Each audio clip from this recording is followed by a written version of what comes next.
আসসালামু আলাইকুম, কথা নাহিয়ান স্বাগত জানাচ্ছি এনটিভির মধ্যরাতের খবরে। ক্রাউন সিমেন্ট শিরোনাম দেখছিলেন, এবার নিয়ে যাব পুরো খবরে। ফ্যাসিবাদের পতনের মধ্য দিয়ে বিএনপির এক দফা দাবির একাংশ পূরণ হলেও জনগণের ভোটের অধিকার যতদিন নিশ্চিত না হচ্ছে ততদিন দেশে গণতন্ত্র প্রতিষ্ঠিত হবে না বলে মন্তব্য করেছেন বিএনপি স্থায়ী কমিটির সদস্য নজরুল ইসলাম খান। আর বিএনপির সাথে যুগপৎ আন্দোলনে অংশগ্রহণকারী দলের নেতারা বলেছেন, সংস্কারের অজুহাতে নির্বাচন নিয়ে তালবাহানা মানা হবে না। ইফতেখার রেজার রিপোর্ট। সমসাময়িক রাজনীতি নিয়ে সমমনা দলগুলোর সাথে দলের চেয়ারপারসনের কার্যালয়ে বৈঠকে বসে বিএনপির লিয়াজো কমিটি। দলের মহাসচিব মির্জা ফখরুলের সভাপতিত্বে পর্যায়ক্রমে বৈঠক করে 12 দলীয় জোট, লেবার পার্টি, বিএলডিপি, জাতীয় পার্টি ও জাতীয়তাবাদী সমমনা জোটের প্রতিনিধিরা। বৈঠক শেষে জানানো হয়, দলের সাথে আলোচনা ফলপ্রসূ হয়েছে। বিদ্যমান রাজনৈতিক অবস্থায় বিগত ফ্যাসিবাদ সরকারের সময়ের মতো বিএনপির সাথে ঐক্যবদ্ধ থাকতে চায় সমমনা দলগুলো। এ নিয়ে সামনের দিকে কোনো সিদ্ধান্ত হলে তা তুলে ধরা হবে। দীর্ঘদিন যাবৎ আমরা ঐক্যবদ্ধভাবে কাজ করেছি এবং যুগপৎ আন্দোলনে আমরা রত ছিলাম। এই সরকারের এই ফ্যাসিবাদের পতনের লড়াইয়ে অত্যন্ত সাহসী এবং কার্যকর ভূমিকা পালন করেছে 12 দলীয় জোট।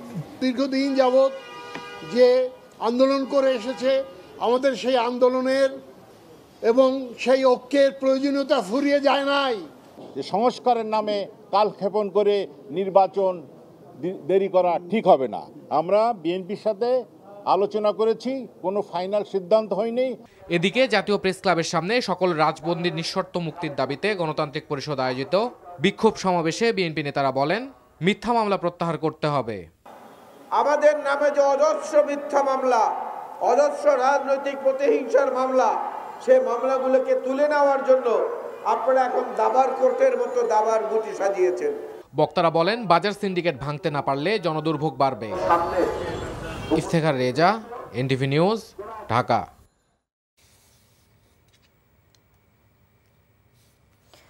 বাংলাদেশ জামায়াতে ইসলামের নায়েবে আমির ডক্টর সৈয়দ আব্দুল্লাহ মোহাম্মদ তাহের বলেছেন, 2025 সালের মধ্যে একটি সুষ্ঠু নিরপেক্ষ নির্বাচন হতে হবে। 3 থেকে 6 মাসের মধ্যে প্রয়োজনীয় সংস্কার শেষে নির্বাচন হবে, সেটি জাতির প্রত্যাশা এবং জামায়াতের দাবি। সকালে কুমিল্লার 14 গ্রাম উপজেলার এইচ.জে সরকারি পাইলট উচ্চ বিদ্যালয় মাঠে আয়োজিত যুব সম্মেলনে তিনি একথা বলেন। জামায়াতের নায়েবে আমির বলেন, ফ্যাসিবাদীরা একবার পালিয়ে গেলে আর ফিরে আসে না, তাই শেখ হাসিনাও আর কোনোদিন এই বাংলার মাটিতে ফিরে আসবে না। সুতরাং বিভ্রান্ত হবার কোনো কারণ নেই।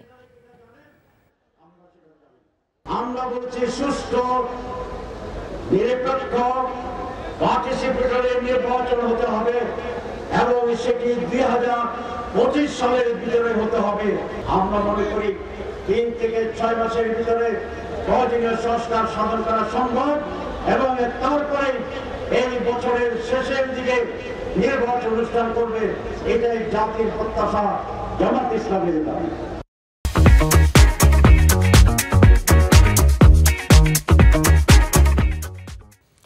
রাজনৈতিক সদিচ্ছা ঐক্যমত্য ছাড়া আইন শৃঙ্খলা বাহিনীর সংস্কারের উদ্যোগ নিয়ে কোনো লাভ হবে না বলে মত দিয়েছেন বিশিষ্টজনরা। শনিবার সকালে রাজধানীর সেরজাপ মিলনায়তনে আয়োজিত এক সংলাপে বিশিষ্টজনরা আরও বলেন, অতীতে ক্ষমতায় থাকার হাতিয়ার হিসেবে যারা রাষ্ট্রীয় বাহিনীকে ব্যবহার করেছেন তাদের দৃষ্টান্তমূলক শাস্তি না হলে ভবিষ্যতে এর পুনরাবৃত্তি ঠেকানো যাবে না। জুনায়েদ আল হাবিবের রিপোর্ট। রাজধানীর সিরজাপ মিলনায়তনে গণতান্ত্রিক পুনর্গঠনের জন্য আইন শৃঙ্খলা শীর্ষক সংলাপের আয়োজন করে centre for governance studies CGS। রাজনৈতিক নেতৃবৃন্দের পাশাপাশি অংশ নেন আইন শৃঙ্খলা বাহিনীর সাবেক ঊর্ধ্বতন কর্মকর্তারা। বক্তারা বলেন, গত 53 বছরে রাজনৈতিক দলগুলো আইন শৃঙ্খলা বাহিনীকে যে যার মতো ব্যবহার করে নিজেদের স্বার্থ হাসিল করেছে। এ কারণেই দেশের জনগণ কখনোই প্রকৃত পুলিশি সেবা পায়নি বলে অভিযোগ করেন তারা। তাই এ বাহিনীতে সংস্কারের আগে রাজনৈতিক ঐক্যমত্য প্রয়োজন বলেও মনে করেন বক্তারা। আমরা যতই কমিশন করি, যতই আলোচনা করি, যতই রিপোর্ট তৈরি করি, রাজনৈতিক দল যদি এটাকে সমর্থন না করে, সম্পূর্ণ এবং সার্বিকভাবে এটাকে বাস্তবায়ন না করে, তাহলে কোনো ফল হবে না। চূড়ান্ত বিশ্লেষণের রাজনৈতিক সিদ্ধান্ত দরকার। আমি এখন আওয়ামী লীগের সময় আইজি, তো আমার যদি কাজ হয় যে বিএনপির লোকদেরই ফলো করতে হবে, শ্যাডো করতে হবে, এই দেশে ভালো পুলিশ অফিসার কে হবে যে অপোজিশনের মিটিংটা ভেঙে দিতে পারবে, যে অপোজিশনের করে শ্যাডো করবে। তো এগুলো তো পলিটিক্যাল ডিসিশন, আপনাকে এটা ঠিক করতে হবে। বিজেপি চেয়ারম্যান আন্দালিব রহমান পার্থ বলেন, ভবিষ্যতে রাজনীতিবিদরা যাতে আর স্বৈরাচার হয়ে উঠতে না পারে সেই বন্দোবস্ত করতে হবে। দেশটা কি আমাদের না আপনাদের না? তোদের খারাপ ভোটার খারাপ লিডার আনবে। আমি sorry but this is true. আপনি যদি এখন এলাকাতে তাকে ভোট দেন, মার্কা দেখে অস্থির হয়ে যান, খারাপ মানুষ আসলে আপনি যত সংস্কার করেন আমরা সব ধ্বংস করে দেব যদি আমরা খারাপ মানুষকে দেখতে আনি। ইয়াবা বদি কিংবা মমতাজদের মতো সংসদ সদস্যের বদলে সৎ, যোগ্য ও ভালো মানুষদের নির্বাচিত করতে দেশবাসীর প্রতি আহ্বান জানান বক্তারা। জুনায়েদ আল হাবিব, এনটিভি নিউজ, ঢাকা। চাঁদাবাজি ছিনতাই পুরোপুরি বন্ধ করতে রাজধানীর ঢাকায় চাঁদাবাজদের তালিকা তৈরি করা হচ্ছে। 2-3 দিনের মধ্যে তালিকা ধরে গ্রেফতার অভিযান শুরু হবে বলে জানিয়েছেন ডিএমপি কমিশনার শেখ মোহাম্মদ সাজ্জাদ আলী। তিনি বলেন, চাঁদাবাজির কারণেই নিত্যপণ্যের দাম বৃদ্ধি পাচ্ছে। শনিবার ডিপ্লোমা ইঞ্জিনিয়ার্স ইনস্টিটিউশন মিলনায়তনে ডিএমপির রমনা বিভাগের এক মত বিনিময় সভায় তিনি একথা বলেন। নাহিদ প্রিন্সের রিপোর্ট। আওয়ামী লীগ সরকারের পতনের পর ঢাকায় বেড়ে যাওয়া ডাকাতি, খুন, ছিনতাই সহ নানা অপরাধ কর্মকাণ্ড কাঙ্ক্ষিত মাত্রায় নামিয়ে আনতে পারছে না আইন শৃঙ্খলা রক্ষাকারী বাহিনী। তাই এলাকাভিত্তিক অপরাধ কমাতে পুলিশের পক্ষ থেকে এলাকাভিত্তিক মতবিনিময়ের আয়োজন করা হয়েছে। রমনা থানায় বসবাসকারী ছাত্র জনতা ও নাগরিকদের সাথে ডিপ্লোমা ইঞ্জিনিয়ার্স ইনস্টিটিউশন মিলনায়তনে ডিএমপির রমনা বিভাগের মতবিনিময় সভায় পুলিশের কাছে সহনশীল আচরণের প্রত্যাশা করেন বক্তারা। আমরা যখন স্বাধীন হয়েছি এটা রক্ষা করার দায়িত্ব আমাদের, এবং শুধুমাত্র সেটা যে পুলিশ তা না, ওনাদের সাহায্য আমাদের অবশ্যই প্রয়োজন। ওনারা আমাদেরকে এই পর্যন্ত অনেক সাহায্য করেছেন। কেন যেন মনে হচ্ছে যে আমাদের স্বাধীনতার মধ্যে এখন একটু শঙ্কা ঢুকেছে। ডিএমপি কমিশনার অপরাধের সংখ্যা কমিয়ে আনতে শিগগিরই চাঁদাবাজদের বিরুদ্ধে অভিযানের কথা জানান। যানজট নিয়ন্ত্রণে অটোরিকশা সীমিত করার তাগিদ দেন তিনি। চাঁদাবাজদের হালনাগাদ একটি লিস্ট তৈরি করছি এবং এই লিস্ট 1-2 দিনের মধ্যে সম্পন্ন হলে আমি চাঁদাবাজদের গ্রেপ্তারের জন্য অচিরেই পদক্ষেপ গ্রহণ করব। এছাড়া ক্ষমতাসীনরা যেন নিজেদের স্বার্থে পুলিশকে ব্যবহার করতে না পারে সে ব্যাপারে সবাইকে সচেতন হওয়ার আহ্বান জানান। গত জুলাই আগস্টে গণঅভ্যুত্থানে আমার কিছু সহকর্মী দায়ী এবং আমরা চেষ্টা করছি তাদেরকে আইনের আওতায় এনে বিচারের সম্মুখীন করা। এদিকে যাত্রাবাড়ি ফ্লাইওভারে যুবক হত্যার ঘটনায় 2 পেশাদার ছিনতাইকারীকে গ্রেপ্তার করেছে পুলিশ। জানানো হয় মাদকের টাকা জোগাড় করতেই ওই হত্যাকাণ্ড। মোবাইলটা ছিনিয়ে নেওয়ার চেষ্টা করে। মোবাইল যখন সে ছিনিয়ে নিতে যাচ্ছিল তখন সে স্বাভাবিকভাবেই সে তার মোবাইল দিতে চাচ্ছিল না, তখন রোহান তার কোমর থেকে একটা চাকু বের করে তাকে উপর্যুপরি ছুরিকাঘাত করে। Nahid Prince, NTV news, Dhaka.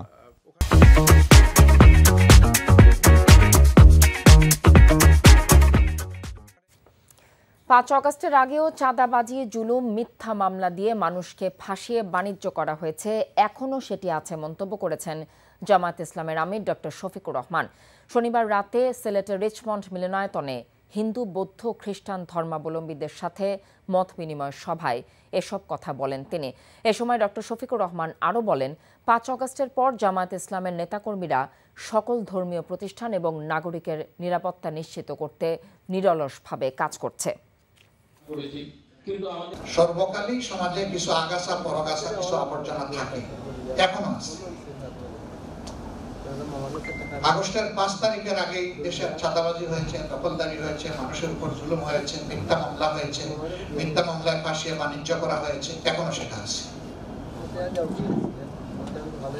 শুধু ফ্ল্যাগ বদল হয়েছে, ফ্ল্যাগ এক হাত থেকে আরেক হাতে গেছে।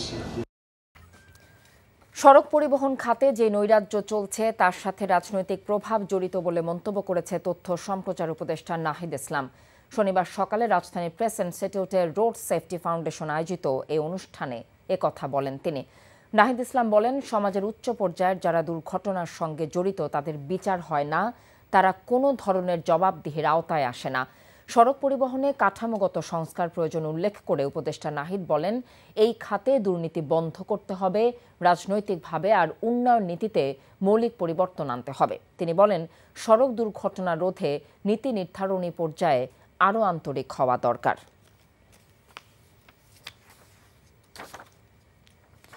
গুম সংক্রান্ত তদন্ত কমিশনের সদস্য নূর খান লিটন বলেছেন, র‍্যাব বাতিলের সরকারি সিদ্ধান্তের জন্য অপেক্ষা করা হচ্ছে। এত ভয়াবহ ঘটনার পর একটি খুনি হিসেবে পরিচিত বাহিনীকে সমাজে রাখা ঠিক হবে না। শনিবার বিকেলে রাজশাহী নগরীর লালন শাহ মুক্তমঞ্চে জোরপূর্বক গুম, ক্রসফায়ার, পুলিশে হেফাজতে নির্যাতন এবং মৃত্যু সহ আওয়ামী ফ্যাসিবাদী জুলুমের ভুক্তভোগীদের গণজামায়াতে অংশ নিয়ে তিনি এসব কথা বলেন। নূর খান বলেন, পুলিশের কাজ পুলিশকে দিয়ে করানো উচিত। পুলিশের মধ্যে সেনাবাহিনীর অংশগ্রহণ নতুন করে সমস্যা তৈরি করে।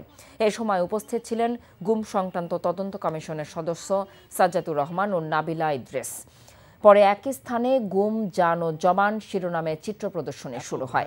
ঘটনার পর একটি খুনি হিসাবে পরিচিত বাহিনীকে সমাজে রাখা হবে কি হবে না, এই ব্যাপারে আমাদের স্পষ্ট আমাদের মন্তব্য হচ্ছে যে এই ধরনের বাহিনী জনগণের সেবা করতে পারে না, আর এরকম একটি বাহিনীকে কোনোভাবেই আর রাখা ঠিক হবে না।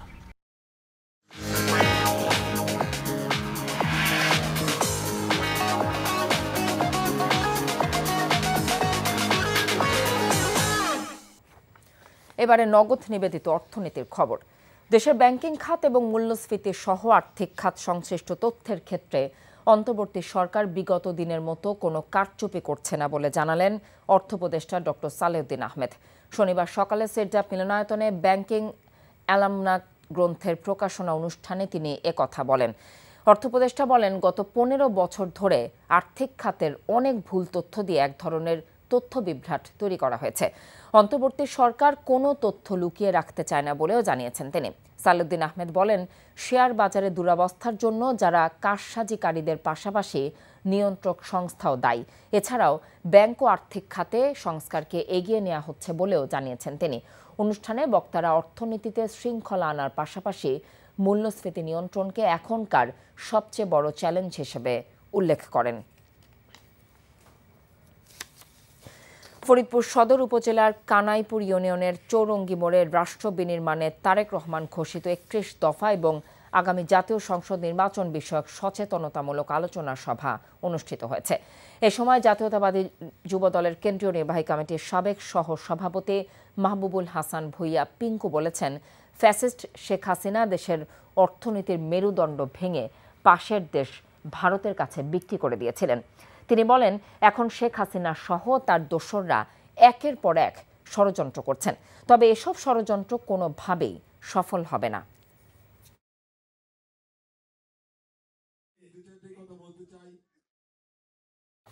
বিএনপির জাতীয় নির্বাহী কমিটির সদস্য নারায়ণগঞ্জ জেলা বিএনপির সাবেক সভাপতি কাজী মনিরুজ্জামান মনির বলেছেন, খুব শীঘ্রই অবাধ নিরপেক্ষ নির্বাচন হবে। সে নির্বাচনে জনগণ ভোট দিয়ে তার গণতান্ত্রিক অধিকার আদায়ের সুযোগ পাবে। দুপুরে নারায়ণগঞ্জের তারাবো বিশ্ব রোড থেকে বিজয় দিবস উপলক্ষে মিছিল ও শোভাযাত্রা বের করার আগ মুহূর্তে এক সংক্ষিপ্ত সমাবেশে তিনি এসব কথা বলেন। কাজী মনির আরও বলেন, শহীদ রাষ্ট্রপতি জিয়াউর রহমান একমাত্র স্বাধীনতার ঘোষক। তার অনুপ্রেরণায় দেশের মানুষ মুক্তিযুদ্ধে অংশগ্রহণ করেছে। পরে বিজয় মিছিলটি রূপগঞ্জ উপজেলার রূপসা, ভুলতা, গাউসিয়া, মুখাপাড়া কলেজ মাঠ ঘুরে বিশ্ব রোড গিয়ে শেষ হয়। আজকে আর দেরি না করে আমরা ট্রাকে উঠবেন হিসাবে আমার রাজনৈতিক জীবনের একটি নতুন আগামী দিনে নেতৃত্ব দেবেন তারেক জিয়া। বিজয় আনন্দে বাংলাদেশে প্রথমবারের মতো শুরু হতে যাচ্ছে বিউটি এক্সপার্টদের নিয়ে reality show Momtaz herbal product present secret beauty expert. সারা দেশ থেকে অংশগ্রহণকারী 200 বিউটি এক্সপার্টদের নিয়ে আজ এনটিভির তেজগাঁও স্টুডিওতে অনুষ্ঠিত হলো গ্র্যান্ড অডিশন। এ পর্বে 30 জনকে বাছাই করা হয় গ্র্যান্ড ফিনালের জন্য। আয়োজকরা জানিয়েছেন, সাজসজ্জায় নারীর সৌন্দর্য, একজন এক্সপার্ট বিউটিশিয়ানই পারেন নারীকে সাজিয়ে তুলতে। এই লুকায়িত বিউটি এক্সপার্ট খুঁজে বের করতে একসাথে কাজ করছে দেশের শীর্ষস্থানীয় টিভি চ্যানেল এনটিভি এবং মমতাজ হার্বাল প্রোডাক্টস, যার মূল পর্ব শুরু হবে আগামী 28শে ডিসেম্বর, যা 2025 সালের 4 জানুয়ারি থেকে প্রত্যেক শনিবার সম্প্রচার হবে এনটিভির পর্দায়।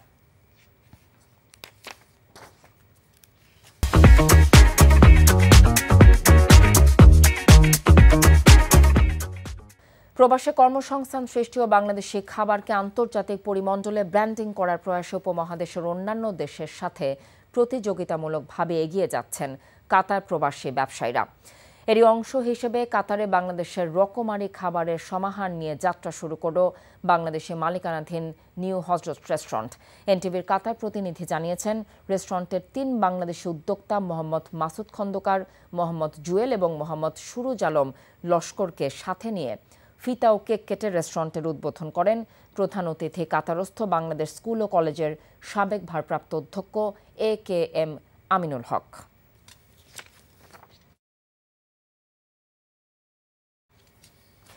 সৌদি আরব পশ্চিমাঞ্চল স্বেচ্ছাসেবক দলের অন্তর্ভুক্ত অর্জিজিয়া অঞ্চল কমিটির উদ্যোগে মহান বিজয় দিবস উদযাপন করা হয়েছে। জেদ্দা থেকে মাসুদ সেলিম জানিয়েছেন, উক্ত সভায় সভাপতিত্ব করেন জসিমউদ্দিন। প্রধান অতিথি হিসেবে উপস্থিত ছিলেন পশ্চিমাঞ্চল স্বেচ্ছাসেবক দলের যুগ্ম আহ্বায়ক সালাউদ্দিন সিটিজি। রহমতুল্লাহ রিয়াদের সঞ্চালনায় এতে প্রধান বক্তা ছিলেন হানিস সরকার। বক্তারা সবাইকে সৌদি আরবের আইন মেনে চলার জন্য অনুরোধ জানানোর পাশাপাশি বৈধ পথে রেমিটেন্স প্রেরণ করার জন্য সবার প্রতি আহ্বান জানিয়েছেন। মহান বিজয় দিবস উপলক্ষে সৌদি আরবের রিয়াদে বাংলাদেশ ইন্টারন্যাশনাল স্কুল অ্যান্ড কলেজের সাংস্কৃতিক অনুষ্ঠানের মাধ্যমে দিবসটি উদযাপিত হয়েছে। ইসমা আয়ুব এবং সুমাইয়া অথয়ের যৌথ সঞ্চালনায় অনুষ্ঠানে সভাপতিত্ব করেন বিওডি চেয়ারম্যান মোহাম্মদ সোয়াইব হোসেন। প্রধান অতিথি ছিলেন বাংলাদেশ দূতাবাসের শ্রম কাউন্সিলর রেজাই রাব্বি। স্বাগত বক্তব্য রাখেন বাংলাদেশ ইন্টারন্যাশনাল স্কুল অ্যান্ড কলেজের ভারপ্রাপ্ত অধ্যক্ষ মোহাম্মদ দিলওয়ার হোসেন। অনুষ্ঠানে বিশেষ অতিথি ছিলেন বাংলাদেশ ইন্টারন্যাশনাল স্কুল অ্যান্ড কলেজের ফাইন্যান্স ডাইরেক্টর আমিনুল হুদা, একাডেমিক ডাইরেক্টর ইউসুফ আলী এবং ভাইস প্রিন্সিপাল কাউসার মাহমুদ সহ আরও অন্যান্যরা। শহীদদের আত্মার মাগফিরাত কামনার মাধ্যমে অনুষ্ঠানটি শেষ হয়।